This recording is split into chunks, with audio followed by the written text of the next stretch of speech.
Hello everyone and welcome to the vintage side.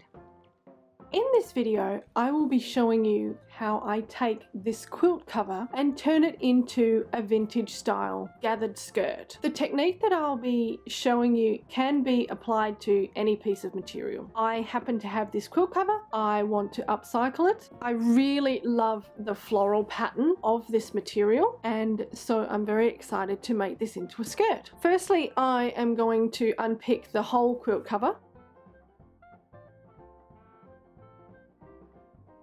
Here is the design that I will be using for this skirt. The quilt cover is one large piece of material that has been folded in half and sewn around three sides. I will be unpicking the sides and opening the material, which will then give me my skirt panel in one long piece. Now I have the length that I want my skirt to be. I want it to be 70 centimeters from my waist, and then the width of the piece of material, I will gather that all down to fit a waistband. This is the measurements for my waistband. This will be cut as one piece and I will fold it in half, and the gathered piece of material will be inserted into the waistband. I will add a zip and that will finish the seam of my skirt, and then I will close it with a hook and eye closure or possibly snap fasteners. There is quite a lot of material left in the quilt cover, and at a later date I hope to make a matching blouse. So keep watching for a future video where I use the leftover material to make a blouse. I have completely unpicked the quilt cover and I have ironed it. I am now going to cut out this panel of flowers because I find that it's too big, it's too busy, and I would prefer my skirt not to have that panel. So I'm just going to cut along here and along here,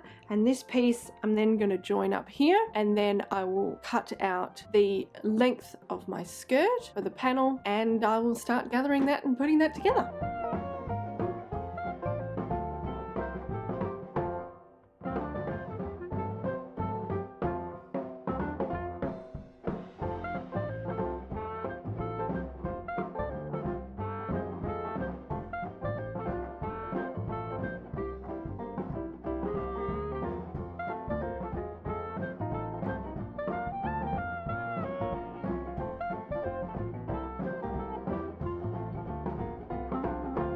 The next step for this skirt is to sew in the zip. I have picked this zip out of my stash. It matches the material really well and it is a good length. When I put this zip into the skirt, I will be making it a lapped zip, which is a zip that is covered by the fabric. The first thing I'm going to do is measure where this little silver box sits in relation to my side seam. I have the very top of the zip material in line with the top of my skirt. This extra bit of material at the top here will be sewn in under the waistband. So I have that right in line with the top. I then come down here, and where the little silver box is, I am going to mark that, and then I will start my seam from here and go down to the hem. A lapped zip or a covered zip is my go-to zip. I prefer it because I like that the zip is covered and it gives a much nicer finish. I've sewn my seam all the way down to the hem, and now I will pin the first side of the zip. So I want the side of my zip to be in line with the edge of my material.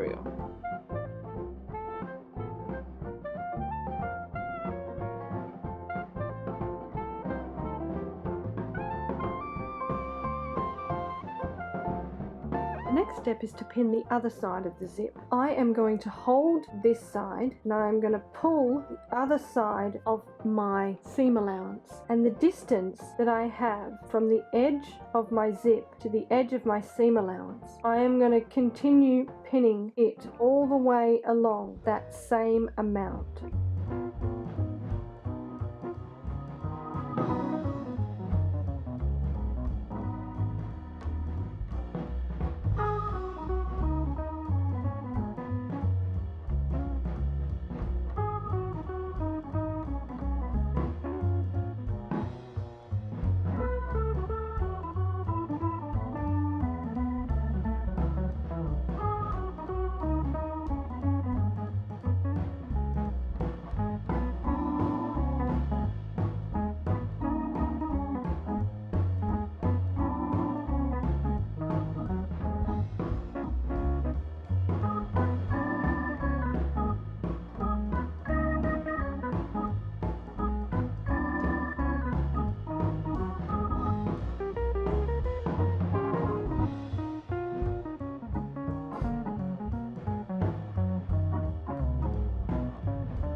here is my waistband, stiffened with some iron-on stiffening, and I have overlocked one edge of the waistband because after I've attached it to the skirt, I won't be able to access that edge to finish it off. I have marked out several areas on my waistband. At one end, I've got my seam allowance, and then I've got 4 sections which represent 4 quarters. And then at the other end, I have a marking for my waist. So from seam allowance to seam allowance, that is my waist measurement. And then the extra bit on the end is the overlap, which I will attach my fastenings to, a hook and eye or some press studs. Now with these 4 sections that I have divided my skirt into 4 sections also. I will then attach the skirt matching up the 4 sections, and then the material that's in between, I will gather that down, and this will give me a nice even gather.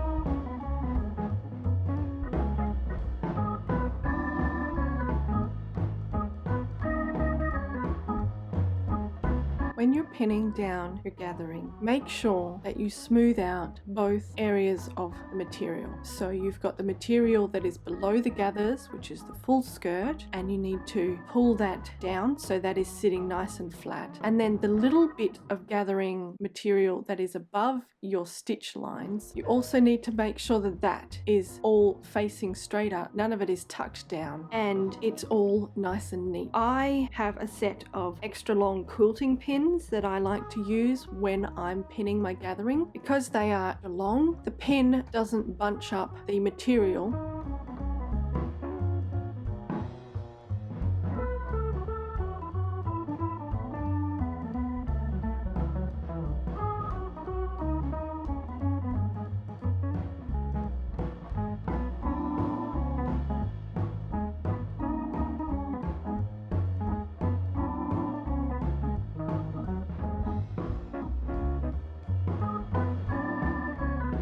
I will be hemming the skirt with bias binding. Bias tape is material that has been cut on the cross grain of the fabric so that it has a bit of give. I like using bias tape to hem skirts and dresses because it enables you to create an invisible hem. And it's going to be useful for this skirt because this material is quite thin and the bias tape will give the hem a bit of weight. I just ran a quick iron over one of the folds of the fabric to flatten it out so it's easier to pin on my skirt. The crease that is left from that fold is what I will follow when I am sewing this on the machine.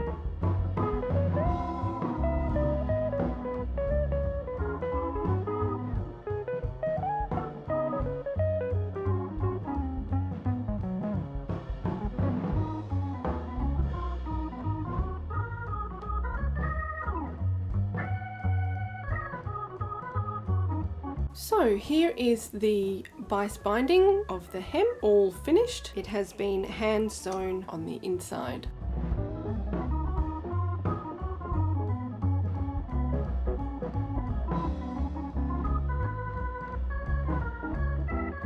Thank you so much for watching. I hope you enjoyed this video. If you have any questions regarding sewing, please pop them down below in the comment section and I will be happy to answer them for you. Please remember to like and subscribe and to ring the bell so you receive notifications every time I post a new video. If you do all of those things, it really helps my channel and I would really appreciate it. And I'll see you all in my next video. Bye for now.